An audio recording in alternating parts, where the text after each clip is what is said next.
Hello everyone, welcome back to my YouTube channel. My name is Chenyak. Good morning, good afternoon or good evening wherever you are listening from. This is today's news update. In today's top stories, 80 women among 1,000 SSPDF soldiers began peacekeeping training.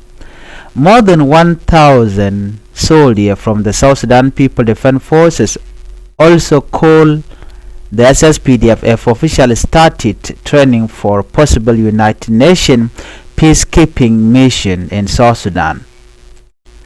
Among these soldiers are 80 women. This is an important step because women's participation in peacekeeping help bring a different perspective to conflict areas, especially when working with women and children in crisis zone.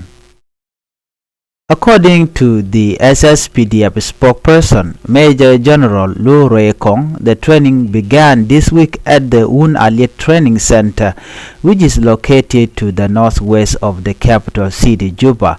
The recruitment process started 2 months ago. During this time, the army announced that applicants are to meet certain conditions they had to go to: be South Sudanese citizen, be between 18 and 30 years of age, be physically mentally fit, and have at least a senior force certificate or equivalent level of education.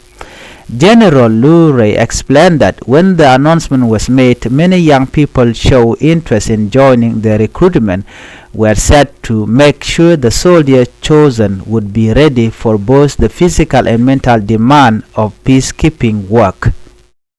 According to South Sudan spokesperson, the training will be done in 2 stages. The first stage will be led by the SSPDF itself. This stage will last between 3 and 6 months. It will focus on basic military skill, learning discipline, and understanding the legal rule under SSPDF Act of 2009. The second stage will be led by the United Nations mission in South Sudan, also known as UNIMIS. This part will prepare the soldier according to international peacekeeping standard, which means they will be trained in how to work alongside other UN troops from around the world. General Lu Rei-Kong say that military intelligence and police officers are already present during the training to make sure discipline is maintained and that all trainees follow the code of conduct. If the soldier complete both stages successfully, and if the United Nations approve them, they will be ready to serve in peacekeeping mission in different parts of the world. This is not only a personal achievement for the soldier, but also a point of pride for South Sudanese, showing the country's commitment to supporting international peace effort. We can say that peacekeeping is not an easy task. It means leaving your home sometime for many months or even years to work in places where conflict, poverty, and danger are part of daily life. The inclusion of women in this mission will hopefully bring more understanding, trust, and positive change. The SPLM-IO say Kiir dismissal destroy peace deal. According to the SPLM-IO, the Sudan People Liberation Movement in opposition or SPLM-IO led by First Vice President Dr. Riek Machar has reacted strongly to President Salva Kiir removal of several of its top officials. SPLM-IO say this action is the final nail in the coffin of the revitalized peace agreement signed in 2018. According to a statement by Isaac Gang, the SPLM-IO representative in the United Nations or in the United States, the move was done without consultation and is a clear violation of the peace deal. On Wednesday evening, President Salva Kiir issued several decrees. These are official orders removing top SPLM-IO leader from both the national parliament and the cabinet, and he then replaced them with members from the breakaway SPLM-IO faction led by Stephen Parkwall. Those removed include Nathaniel Woyet-Perino, who was the first deputy speaker of the National Legislative Assembly, Bech George Anyak, the Deputy Minister of Finance and Planning, Deng Akon, the Speaker of the Council of State, and Region Joseph Kaba, the SPLM-IO Secretary General. The SPLM-IO said it was neither consulted nor involved in this decision. They call it a flagrant violation of the peace agreement.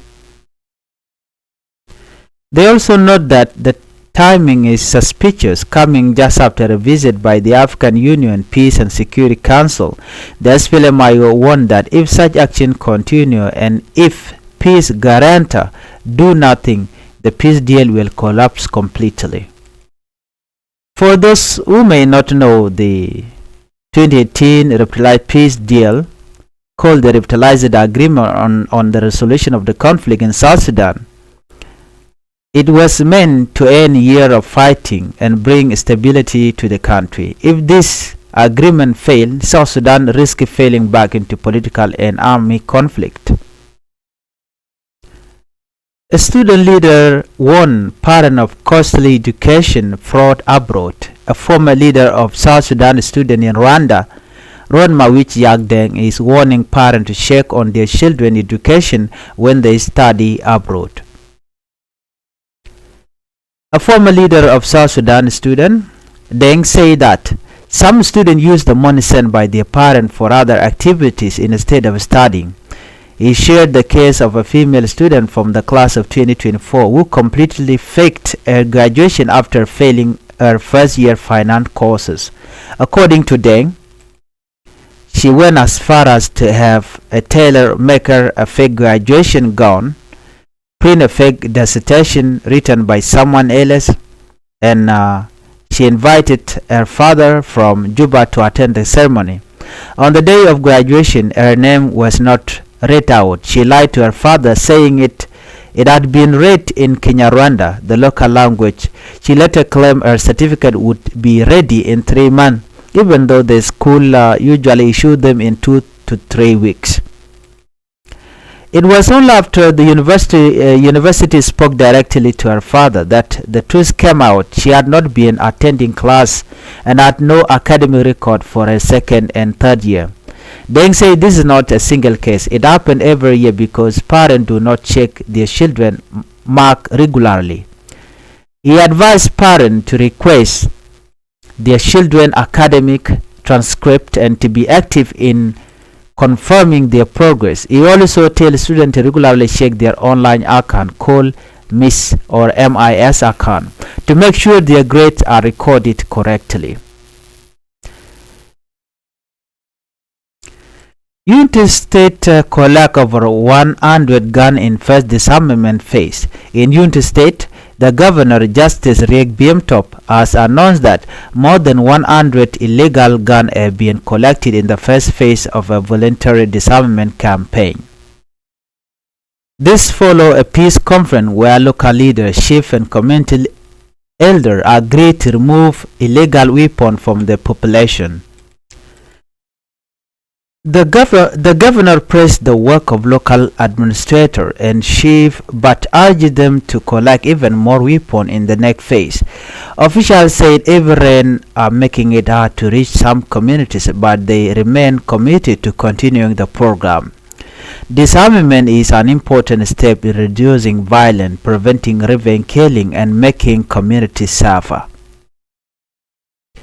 Well, thank you for watching on Eye on Africa. If you are new to my channel, please I will ask you to help me by subscribing and do not forget to hit the notification bell. Thank you for watching. Bye bye.